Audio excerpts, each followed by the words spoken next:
Bom, então na tabela temos aqui então 5 materiais, tá? O cobre com coeficiente de 332, o alumínio com coeficiente de 175, o ferro com coeficiente de 40, o vidro com coeficiente de 0,65 e a cerâmica com coeficiente de 0,40, tá? Então, o que a questão quer saber é o seguinte: qual dos materiais é o recomendado para manter um alimento aquecido por um maior intervalo de tempo? Então, se você lembra das aulas de lei de Fourier, você deve lembrar que o fluxo de calor ele é igual a quantidade de calor dividido pelo intervalo de tempo. Mas esse fluxo também ele pode ser medido da seguinte forma, tá? Quanto maior a área, maior o fluxo. Quanto maior o comprimento, menor o fluxo. Então, área sobre comprimento. Existe também uma outra classificação, que é o fluxo aumenta com a variação da temperatura, né? Quanto maior a variação de temperatura, mais o fluxo de calor. Mas esse fluxo também varia com uma certa constante K, né? Existe uma constante K aí, que é chamada constante de condutibilidade, certo? Então, é daqui que nós tiramos a unidade da constante K, certo? Bom, o que falta aqui então, para a gente entender a questão? A gente falta saber qual é a relação dessa constante K com a variação de temperatura, certo? Ou melhor ainda, qual é a relação dessa constante K com a demora para o alimento ficar aquecido ou esfriar dentro do recipiente, certo? Vejamos na tabela o seguinte, olha. Aqui está a unidade, tá? Perceba que a cerâmica é a que tem a menor, 0,40. O que é que isso quer dizer? Quer dizer que a cerâmica ela não tem facilidade para trocar calor com o ambiente, tá? A cerâmica ela tem um K pequeno, tá? Menor que 1. Então ela não troca calor de forma boa com o ambiente. Diferente do cobre, que o cobre, né, tem um coeficiente maior que 300. Ou seja, o cobre ele tem uma facilidade maior de trocar calor, certo? E como aqui nós queremos um material que deixe o alimento aquecido por muito tempo, ou seja, quer que esse alimento não troque calor com o ambiente, nós escolheríamos, obviamente, a cerâmica, porque a cerâmica tem um menor coeficiente, ou seja, ela não vai permitir que o alimento troque calor facilmente com o ambiente. Lembrando que sempre vai haver essa troca de calor, tá? Se você não colocar lá um recipiente termicamente isolado, você vai sempre ter perda de calor, certo? Mas essa perda é suavizada com determinados materiais. No caso, o vidro e a cerâmica são um desses materiais, tá? Então a resposta aqui é a letra E, tá? É a cerâmica. Vamos então para a nossa quarta questão. Quarta questão fala o seguinte, ó. O leite UHT é o leite tratado termicamente por um processo que recebe o nome de ultrapasteurização. Elevando sua temperatura homogeneamente a 135 graus por apenas 1 ou 2 segundos, o leite é esterilizado sem prejudicar significativamente seu sabor e aparência. Desse modo, ele pode ser armazenado sem a necessidade de refrigeração por meses. Para alcançar essa temperatura sem que a água que o compõe vaporize, o leite é aquecido em altas pressões. É necessário, entretanto, resfriar o leite rapidamente para evitar o seu cozimento. Para tanto, a pressão é reduzida subitamente de modo que a parte da água vaporize e a temperatura diminua.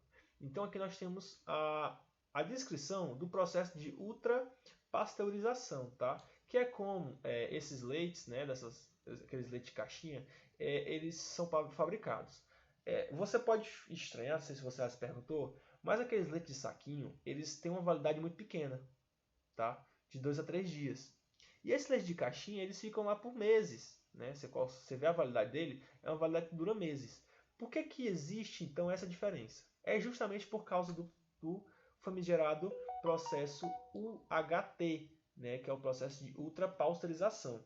Tá? Esse processo é o seguinte, é elevada a temperatura do leite até 135 graus Celsius num período de 1 a 2 segundos. Tá? Isso é feito em altas pressões para que não haja uma vaporização da água que compõe o leite. E após esse tempo, é reduzido a temperatura desse leite a uma pressão muito baixa. Tá? Então nós temos aí uma brincadeira entre pressão e temperatura. O que a questão quer saber? O processo termodinâmico que explica essa redução súbita de temperatura é o quê? Tá? Então, veja que a água ela vaporiza. Tá? Ela vaporiza. Presta atenção que ele está falando assim, ó. Para tanto, a pressão é reduzida subitamente, de modo que parte da água vaporiza e a temperatura diminui. Ou seja, nesse processo, existe vaporização de água e após essa água vaporizar, vai então existir uma redução da temperatura, certo? Uma redução da temperatura. Vamos às questões, então. Letra A. Isso acontece por causa da convecção induzida pelo movimento de bolhas de vapor de água? Meus amados, essa questão está errada, né? Por que está errada? Porque lá no nosso enunciado, ele já fala que essa água ela não ferve. Essa água ela não ferve. Olha, elevando sua temperatura homogeneamente a 135 graus Celsius por apenas 2 segundos. Tal. Desse modo, ela pode ser armazenada sem necessidade de refrigerar novamente. Para alcançar essa temperatura, sem que a água que o compõe vaporize, ou seja, ela não ferve, o leite é aquecido em altas pressões, então essa água ela não ferve. Ela não cria bolhas. Se ela não cria bolhas, não dá para ter convecção. Então, letra A está errado. A emissão de radiação térmica durante a liberação de vapor de água. Não existe radiação térmica emitida durante a liberação do vapor de água. Tá? Lembrando que essa emissão de radiação aqui seria por um processo chamado de processo de irradiação. E aqui não existe esse processo de irradiação. Tá? Letra C. A expansão livre do vapor de água liberado pelo leite no resfriamento. Lembrando que não existe expansão no resfriamento, porque a expansão livre ela é um processo que ocorre a uma temperatura constante. Tá? A expansão ela ocorre a uma temperatura constante. Não existe, então, um resfriamento quando a temperatura é diminuída. Então, a letra C também está errada. Tá? A conversão de energia térmica em energia química pelas moléculas orgânicas. Não dá para ter certeza disso aqui, né? Que existe uma convecção de energia térmica e energia química, até porque esse negócio de convecção de energia, né? A convecção ocorre entre camadas de gás, né? Ou camadas de algum fluido. Então, essa letra D aqui está estranha. A questão que faz sentido é a seguinte, ó, é a transferência de energia térmica durante a vaporização da água presente no leite. Veja aqui que na questão até demarquei para você, ó. Tanto a pressão é reduzida subitamente, de modo que parte da água vaporiza, e quando essa água vaporiza, a temperatura diminui. Por quê? Porque quando a água vaporiza, existe aqui uma troca de calor, ou seja, existe liberação de radiação de energia térmica. E quando existe liberação de energia térmica, existe uma redução da temperatura. Lembrando que se o fluxo de calor for nesse sentido, a temperatura aumenta. Se o fluxo de calor for no sentido contrário, a temperatura diminui, certo? Então, resposta, letra E, a transferência de energia térmica durante a vaporização da água presente no leite, tá? Essa aqui também foi uma questãozinha legal. Vamos então para a nossa última questão, questão número 5, certo? Vamos lá. Olha só. Um fabricante de termômetros orienta em seu manual de instruções que o instrumento deva ficar 3 minutos em contato com o corpo para aferir a temperatura. Lembrando que nós já estudamos o que são os termômetros, tá? Os termômetros, eles são sistemas que eles têm a capacidade de medir a temperatura de forma indireta. Lembrando que a temperatura é uma medida média da agitação das moléculas. Então não teríamos como utilizar um instrumento físico para medir essa agitação de forma realmente microscópica. Então nós utilizamos os termômetros para medir a temperatura de forma indireta, de forma macroscópica. E como é que ela mede isso? O termômetro ele funciona como um sistema de 3 corpos. Está aqui o corpo A, corpo B, corpo C. Tá? A, B e C. Certo? Se A está em equilíbrio térmico com C, então A está em equilíbrio térmico com C, e B está em equilíbrio térmico com C, B está em equilíbrio térmico com C, então nós temos aqui que A está em equilíbrio térmico com B. Ou seja, A tem a mesma temperatura que B. Por quê? Porque o C aqui ele funciona como um termômetro. Ele está em equilíbrio térmico entre dois corpos, então ele pode indicar a temperatura entre dois corpos. Ele pode indicar que existe aqui um equilíbrio térmico.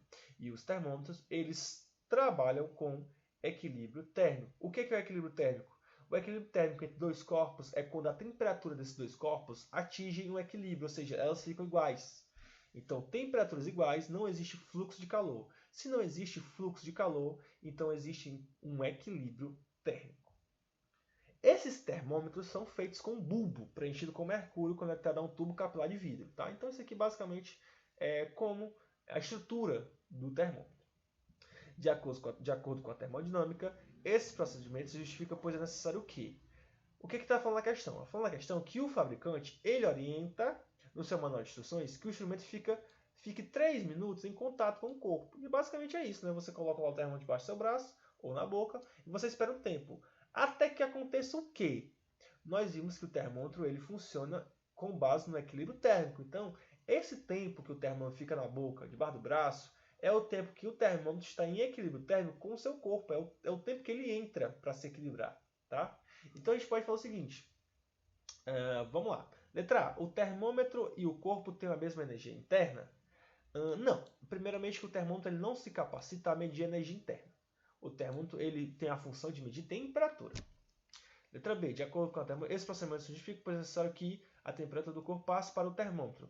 Não existe transferência de temperatura. Temperatura não se passa. Primeiro porque temperatura é agitação molecular. A temperatura, o que se passa é o calor, a energia térmica. A temperatura não se passa. Está errado. Letra C. O equilíbrio térmico entre os corpos é atingido. Pronto, achamos a nossa resposta. Por quê? Porque o termômetro ele funciona com equilíbrio térmico. Ele só funciona se o corpo e ele estiverem com a mesma temperatura. Para ele indicar então a temperatura do seu corpo. Se você botar o termômetro debaixo do braço, ele vai indicar a temperatura do seu corpo. Por quê? Porque ele vai estar com a mesma temperatura do seu corpo. Vamos ver só porque a letra D está errado?